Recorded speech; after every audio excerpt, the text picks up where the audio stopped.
Good night, everyone. Um, Peace be unto you in the name of Yahushua the Messiah. And most of you know him as Jesus the Christ. Um, I'm making this video well, before I jump into that, I just want to share my week. My week has been a very blessed week. This past week I had taken off, taking time to stay home and reconcile, my relationship with the Lord, and really, try to reconnect and recommit myself to His service and His will for my life. For the past few weeks, I've been in a spiritual rut, and quite frankly, I was hanging on by a thread. My situation was becoming hopeless. It was very overwhelming. I mean, on the surface you couldn't tell, but it was overwhelming simply because I just I wanted to do what was contrary to what the Lord wanted me to do for my life.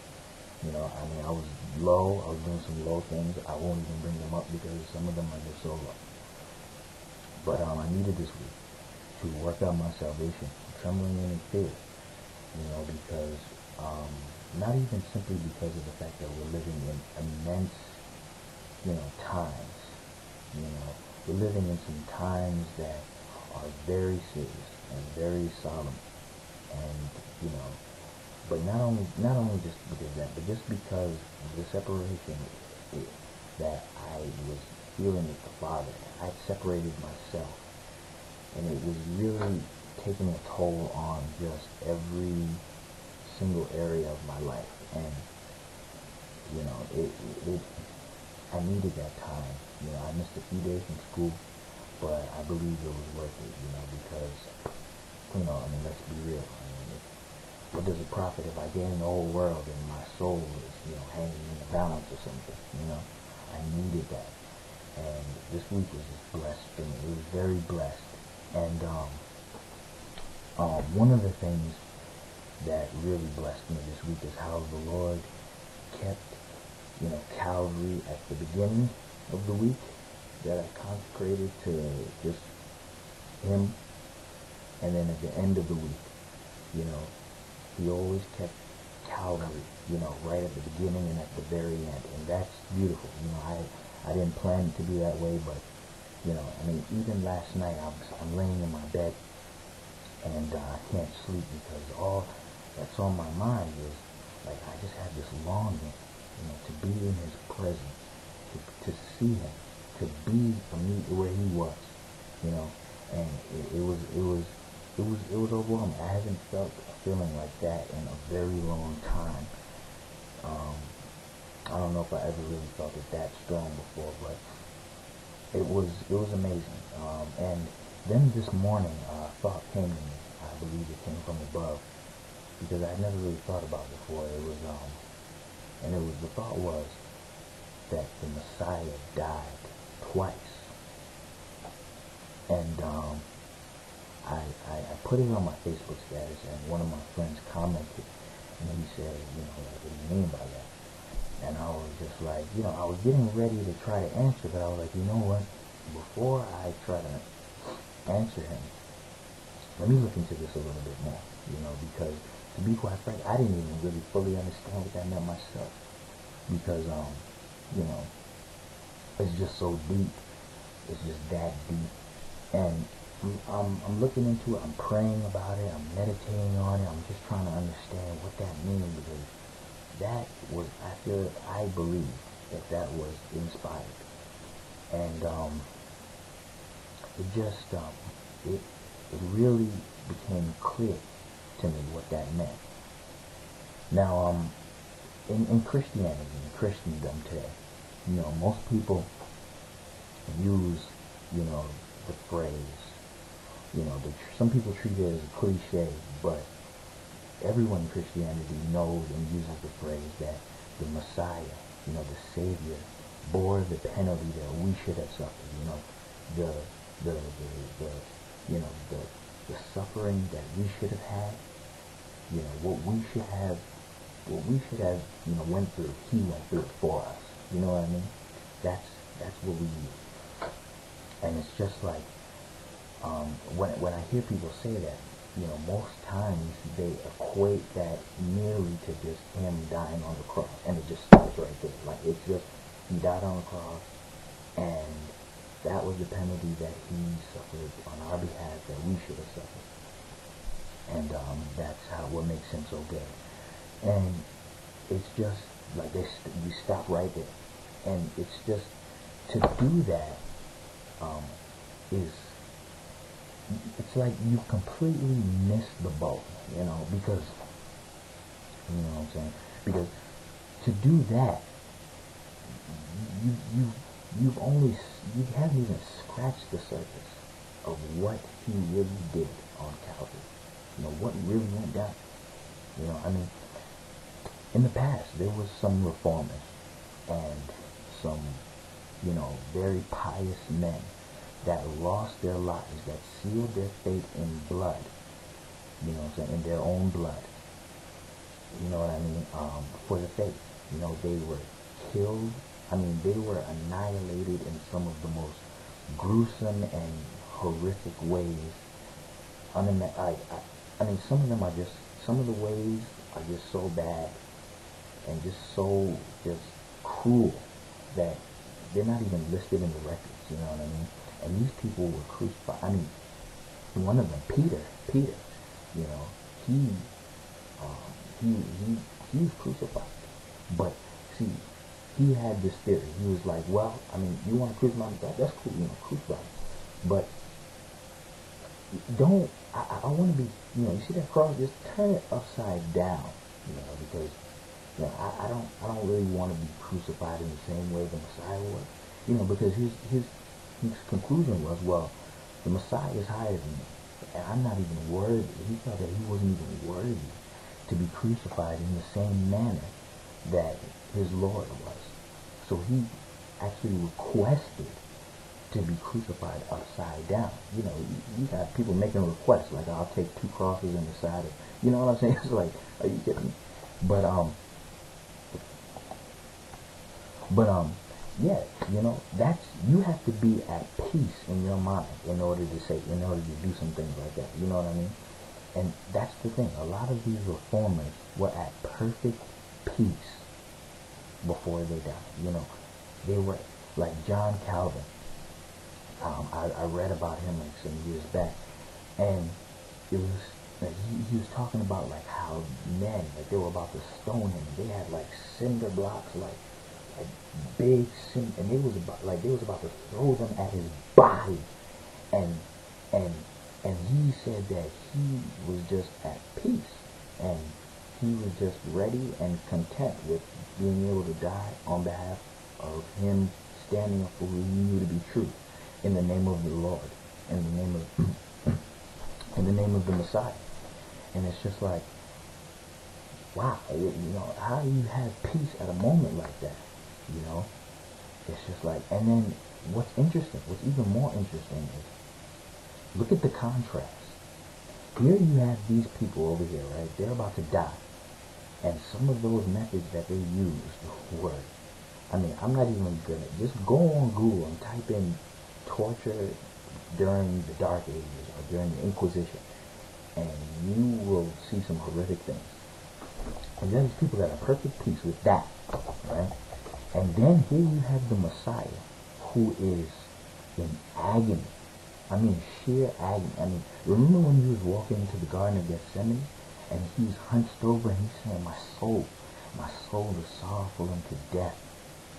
He was going through something. He was stressed.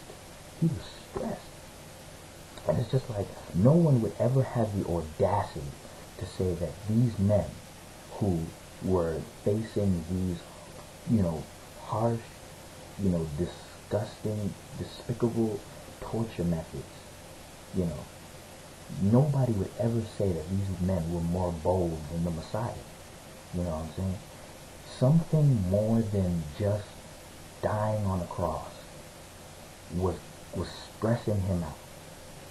You know what I'm saying? Something was stressing him out to the point, I mean, it was to the point where he was He's sweating drops of blood. And people say, oh, that's probably a metaphor. No, that's true. Scientifically, I don't really have the data right now with me, but I know that there's 2 records of men, that's on record, who actually sweat blood, because what happens is the blood vessels, they start to swell because of immense stress, and the pressure's rising and everything like that. And then when they burst, they get into the sweat glands, and then you start to actually sweat blood. And now those 2 cases, those men died. The Messiah didn't die, because, just like when they put men into boiling things of water. I think it was John that they put into, what was it, Paul? Sorry, it was one of them. You correct me. They put them into a boiling, thing of boiling, liquid, and he came out of there alive. You know what I'm saying? Couldn't kill it. I think it was John. Yeah. And then they just sent him to the Isle of Patmos. Yeah, I think it was John. Right. And it's just like, here you have men that die, and then he didn't die, right? But anyway, that's not the point. He's stressed. He was stressed. And then these reformers were not stressed. It's like, why? Why was he so stressed, and why were they at such peace? You see what I'm saying? And something was agonizing his spirit, or that he didn't want to go through. There was something that he was about to go through that he never went through before, that he didn't want to go through. And there was something in his way from completing that task. And what was in his way was his flesh.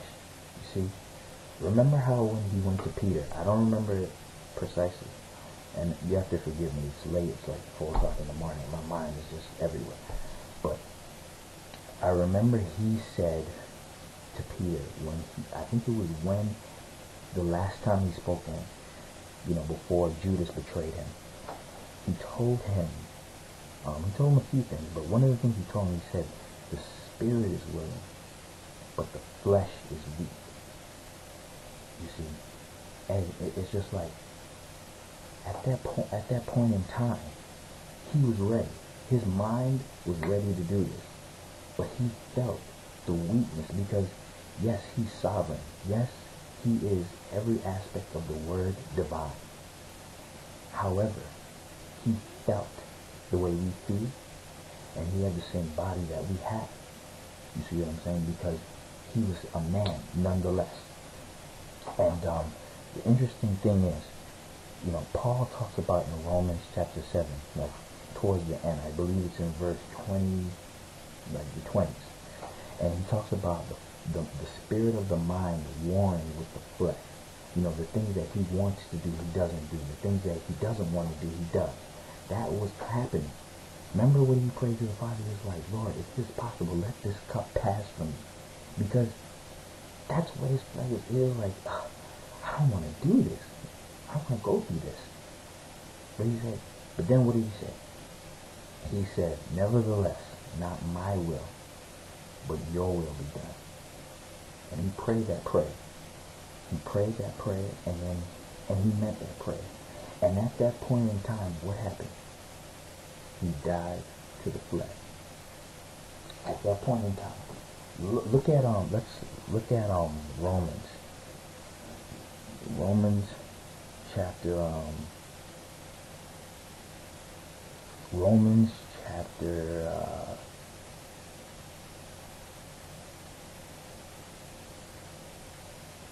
let's look at Romans chapter 6, verse 6, 7, and 8. It says, knowing this, that our old man is crucified with him, that the body of sin might be destroyed, that henceforth we should not serve sin. For he that is dead is freed from sin. Now if we be dead with Christ, we believe that we shall also live with him. You see, right. there was another text. That's not exactly the text I'm looking for. I guess you have to excuse me. It's a lot going on. But the interesting thing is, the Bible always mentions stuff about like how, nevertheless, not, Paul, he talks about nevertheless, not I, but Christ lived through me. And then it even talks about, like Paul, even after he talks about that whole, he gives a whole dissertation about, the flesh warring with the spirit, of his mind and things like that. And then he says, at the beginning of Romans chapter 8, he says, there is no more condemnation to them which are in the Messiah, who walk not after the flesh, but after the spirit. So at that point in time, the Messiah had a choice. He said he could have chose what the spirit of his mind wanted to do. He could have chose what he knew that he had to do. Or he could have gave into the flesh, like, okay, like this is too much. I mean, most people at that point in time would have copped out. They would have been like, this is too much. Like, I can't deal with this, you see? And then it would have been over. But he didn't do that. You see, he said, okay, nevertheless, not my will, but thy will. And that's a lesson for all of us, because that's how we are to be as far as serving the Father.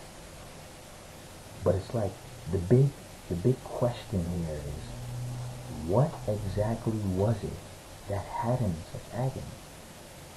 You see, I believe most people have missed that.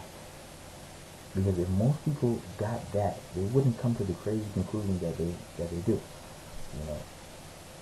The Messiah, right? He went through something on that cross that he never ever experienced before in his life. You see.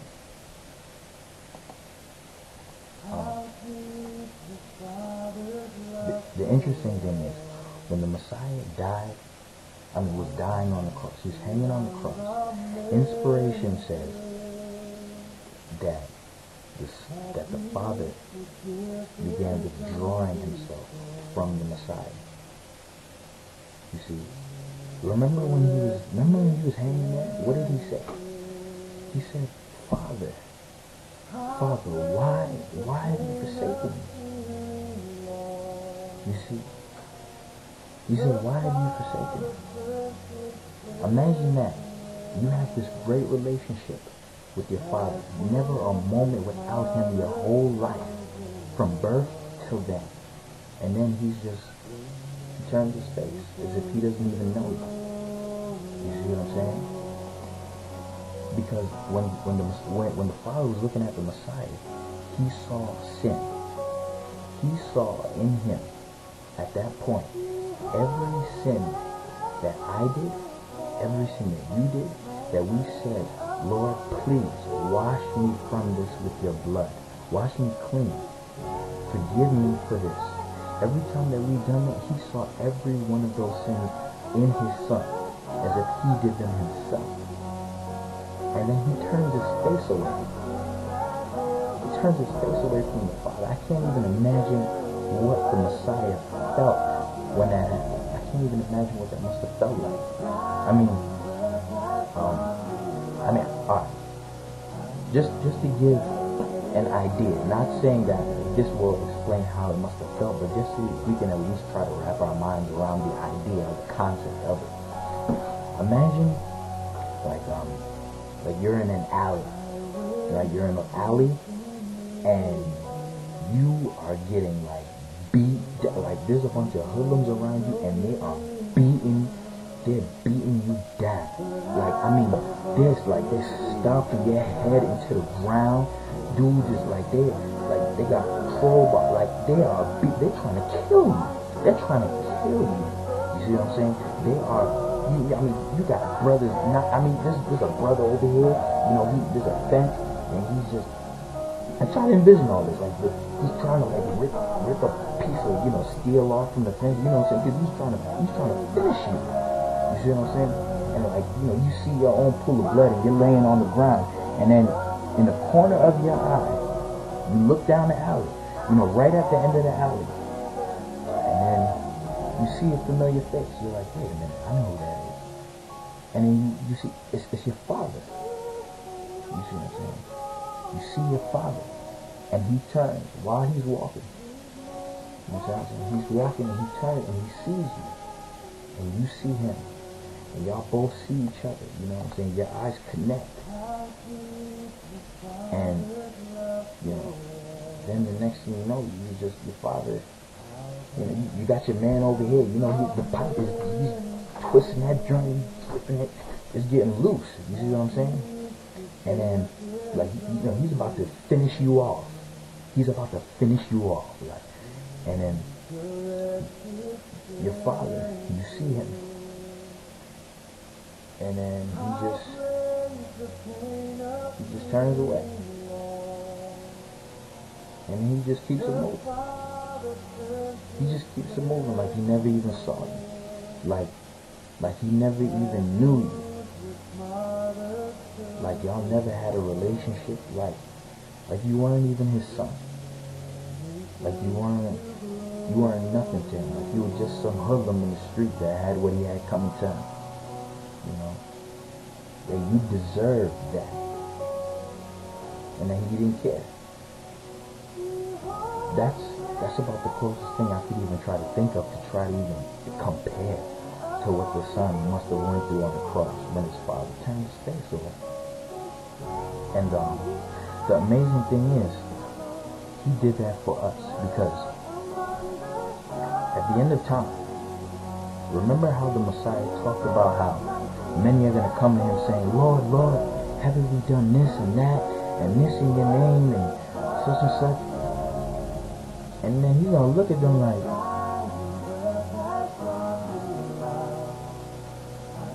I don't even know you. I don't even know you. Who are you?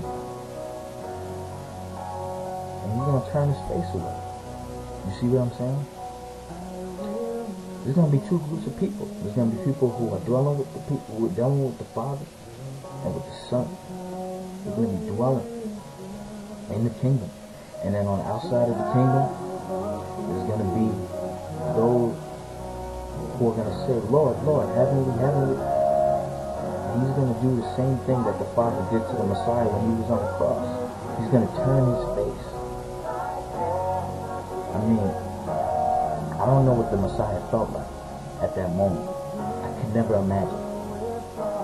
But the interesting thing is, the people that's outside of that wall are going to know exactly what that felt like, because it's going to happen. And then death will be like sweet peace. It'll be like, they'll embrace death. To feel that separation, to feel his love departing from them, to feel that feeling of, I don't even know you. The way the Father treated the Son for us. Acted like he didn't know him for us. To accept us as sons and daughters into his kingdom. You see what I'm saying? That's amazing. That's the most amazing thing I've ever heard of in my life. Because he did that simply so that we never have to hear those words. And so that we can be embraced. You know, that's amazing. You know, I just hope that we can accept his sacrifice and learn to really appreciate what he went through on Calvary. Because we'll never know. If we remain faithful, hopefully to God, we'll never know what that really felt like. You know, I don't want to know what that felt like. I can't even imagine. It broke his heart, remember? It broke his heart. His father turned his face away. It broke his heart. You know? It broke his heart. Amen.